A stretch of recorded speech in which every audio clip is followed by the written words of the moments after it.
And I guess how do you kind of put somebody like, let's take Elon Musk, for example, right? Who's been involved in various capacities in a number of innovative things, some of which he was the founder, right? Or kind of the equivalent of the inventor.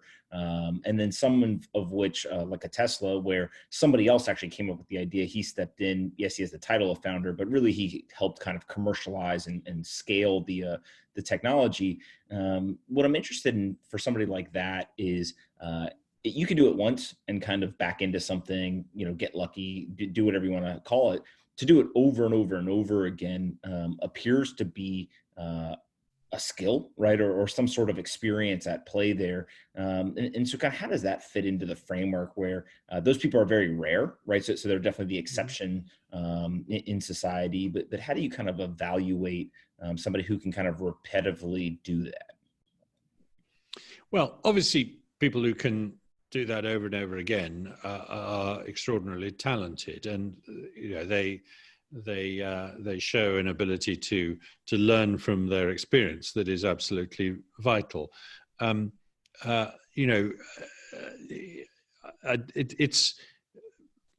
like Thomas Edison did this again and again and again. He set up an innovation factory, the job of which was to produce innovations. And he made lots of people work for him and work very hard. And he told them to do lots of trial and error experiments. And he got results. And that is certainly a key result. But I don't think it comes from a particular spark of genius. I think this is where we go wrong. We tend to look at people like that and think, well, I could never do that because I'm not as clever as Elon Musk or Thomas Edison. But actually, the secret sauce that these guys bring is hard work, persistence, tolerance of failure, ability to learn from their mistakes. I mean, Elon Musk has certainly made mistakes. His solar companies got into trouble, etc. It's not, the jury's still out on Tesla. I mean, it's hugely dependent on government grants and things like that. And I say in my book that I think his ideas of the Hyperloop are probably extremely impractical. It's not the case that everything they do is brilliant. And I think it's quite important to get away from that, to stop trying to put these people on a pedestal and make them into gods, and say that they were partly lucky in the right place at the right time, partly persistent. A huge amount of sort of pig-headed obstinacy can be helpful, but not so pig-headedly obstinate that you don't change course when the facts change. That's the other thing. And they were prepared to put in the hours. That's Thomas Edison's remark about perspiration, not inspiration, etc. So in a sense, I'm trying to demystify these godlike figures. Now, I do it by telling stories in my book. I tell a lot of stories about how innovations came to be, and I often focus on the key individual who was involved. But I'm not trying to make them into the author of it. I'm trying to make them into the subject of it, almost, the person to whom this phenomenon happened. And I'm also trying to put them in the social context of the other people they relied upon.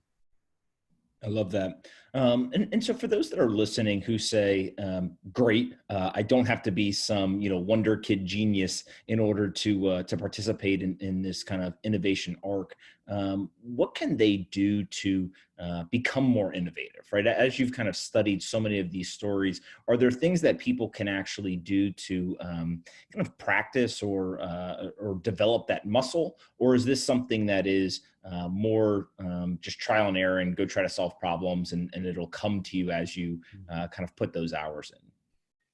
Well, I don't really know the answer to that question because I'm not in the business of training people in anything, and probably would be very bad at it if I was. And I'm not much of an innovator myself, unless you call a book an innovation. But I think one thing that it might be worth passing on is the growth of something called free innovation. What this refers to, and my friend Andrew Torrance, who's a professor of economics and other things in Kansas, has explored this very much. It's the user, the consumer, making adjustments to technologies to make them more useful and then sharing them. And So a very nice example of this is a system called Night Scout, which is used by parents to monitor the sugar status of their diabetic kids in school. And essentially it's about, the real-time data being uploaded to a network where parents can keep an eye on it. And this was entirely built by 2 or 3 parents, one of whom did one part of it, one of whom did another part of it, third added a third layer and so on and changed the name. It starts out with a gadget from a pharmaceutical company, but the whole superstructure of the sort of the internet interface with this device was built by users and is now made available through a foundation to any parent who's in the same situation. The surfboard industry learns a lot from its users, apparently. The users make adjustments to the shapes and devices on surfboards and feeds these back to the manufacturers. So I think it's, and by the way, there's, obviously patents can get in the way of this kind of thing, but shouldn't, because actually the law is if you do this and you change something and it's your own creation, then you can't be stopped from doing it. So it's quite important, I think, to think about the fact that you, in the way you adjust and adapt any old device, are yourself being an innovator. And all you've got to do is feed that to other people in a small way, and suddenly you're an innovative business person.